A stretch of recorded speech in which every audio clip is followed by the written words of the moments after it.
பொதுவாக ஆடி அமாவாசை தான் நமக்கு ஆஷாட நவராத்திரி எல்லாமே நம்ம பீடத்தை பொறுத்த வரைக்கும் ஆடி மாதமே ஸ்டார்ட் பண்ணிடுவாங்க. ஆனால் இந்த முறை பார்த்தீங்கன்னா எப்படி நம்ம ஒவ்வொரு முறையும் ஆஷாடனா ஆடி ஆடின்னு சொன்னோமோ அது மாதிரி இந்த முறை பார்த்தீங்கன்னா நமக்கு ஏற்ற போலவே ஆடி மாதத்துலேயே அமாவாசை வரும். ஆடி மாதத்துலேயே ஆஷாட நவராத்திரி வரும். அதனால அடுத்த அமாவாசை வரும்பொழுது பார்த்தீங்கன்னா ஆவணி போயிட்டு ஆஷாட நவராத்திரி இந்த முறை எல்லா வாராகி கோயிலும் ஒரே நேரத்தில் செய்கிற மாதிரி ஒரு சூழல் ஏற்படுத்திட்டு அன்னையினுடைய அருள் தான் எனக்கு காரணம். ஆக பொதுவாக நவராத்திரி அப்படின்றது 4 வகையாக ஒவ்வொரு 3 மாதங்களுக்கு ஒரு முறை வரும். இந்த ஆடி மாதம் வரக்கூடிய நவராத்திரி மட்டும் அன்னை வாராகிக்கு ரொம்ப பிரத்யேகமாக கொண்டாடப்பட்டிருக்கு.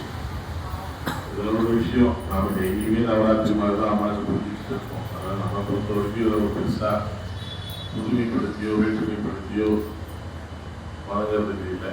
ஏன்னா எல்லா நாளுமே நமக்கு அமாவாசை தான், எல்லா நாளுமே ஆஷாட நவராத்திரி தான், டெய்லி நித்திய பூஜை தான்.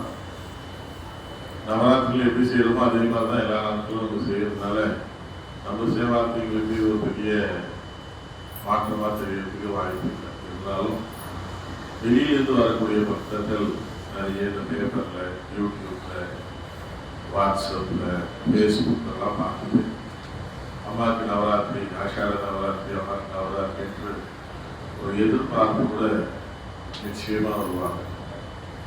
நம்மளை பொறுத்த வரைக்கும் எல்லா நாளும் நவராத்திரி நம்ம சேவார்த்திகள் கடந்த 10 வருஷமாக பழகி போச்சு.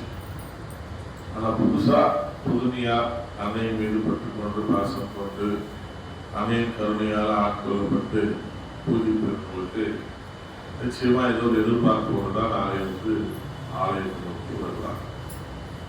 ஆக அவர்களுடைய அந்த திருப்திக்காகவும் அவர்களுக்காகவும் நாமும் அந்த வைபவத்தை அவங்களுக்கு செய்யறதுக்கு கடமைப்பட்டிருக்கோம். அதற்கான ஒரு விளக்கமாகவும் ஆசிரியராகவும் இருக்கிறது. பொதுவா நவராத்திரி அப்படின்ற காலகட்டத்தில் ஒன்னே ஒன்றுதான் இருந்தது. நம்ம புரட்டாசி மாசத்துல கழிந்து சொல்லக்கூடிய நவராத்திரி அம்பாளுடைய தச அவதாரங்களை குறிக்கிறதா இந்த நவராத்திரி. அப்படி ஒவ்வொரு காலகட்டத்தில் ஒவ்வொரு அம்பாளுடைய அந்த அதி சுரூபங்கள் நமக்கு ஏதோ ஒரு விதத்துல முக்கிய அவதாரங்களா பிரதிபலித்து காட்சி கொடுத்த காரணத்தினால அவங்களுக்கு நன்றி செலுத்தும் விதமா நாம் இந்த நவராத்திரி கொண்டாடுறது. குறிப்பா ஆஷாட நவராத்திரி ஏன் கொண்டாடப்படுது, அதுவும் ஆடி மாசம் தனித்துவமாக கொண்டாடப்படுவதற்கான காரணம் என்ன? இந்த அம்மா வாராகி தான் நீங்க ஒவ்வொருத்தரும் ஒவ்வொரு புத்தகத்துல ஒவ்வொரு விதமா காணப்படுறீங்க, கேள்விப்பட்டிருக்கீங்க.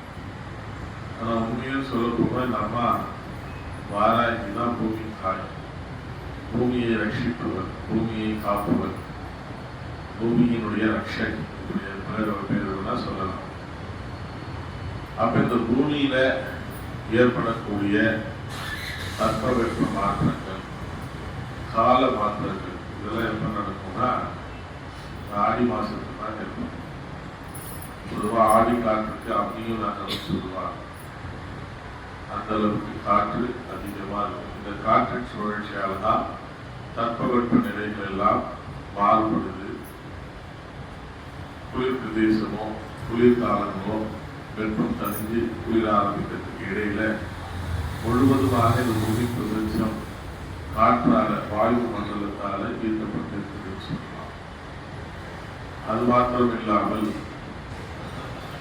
வெப்பம் சிறு சிறு கிருமிகளும் மீண்டும் தன்னை தானே உற்பத்தி செய்து கொள்வதற்கு ஏற்பாடுமாக இருக்கும். இந்த ஆடி மாதமாக தான் கருதப்படும். அதனால்தான் பொதுவாக ஆடி மாதத்துல எல்லா கிராமங்களிலும் மஞ்சள் தண்ணிக்கு முக்கியத்துவம் கொடுக்கிறது. வேப்பிலைக்கு எதெல்லாம் நாம் அருமருந்து சொல்லக்கூடிய தெய்வீக மூலிகை மருந்து என்று சொல்லியிருக்கிறோமோ அவைகள் எல்லாம் கொண்டு அன்னையை வணங்கி அந்த கிராமத்தையும் அந்த ஊரையும் தூய்மைப்படுத்தி அந்த கிராமத்துக்குள்ள எந்த விதமான நுண்கிருமிகளால் மக்களுக்கு வியாதிகள் வராமல் இருப்பதற்காக மஞ்சள் தண்ணி தெளிப்பாங்க, வேப்பிலை கொண்டு பூஜிச்சுட்டு இருப்பாங்க. ஸோ ஒரு சயின்டிஃபிக்காக பார்த்தால் கூட உங்களுக்கு நல்லா தெரியும், நோய் நொடிகளில் இருந்து நம்மை காத்துக்கொள்ளக்கூடிய மாதமாகவும் இது கருதப்படும்.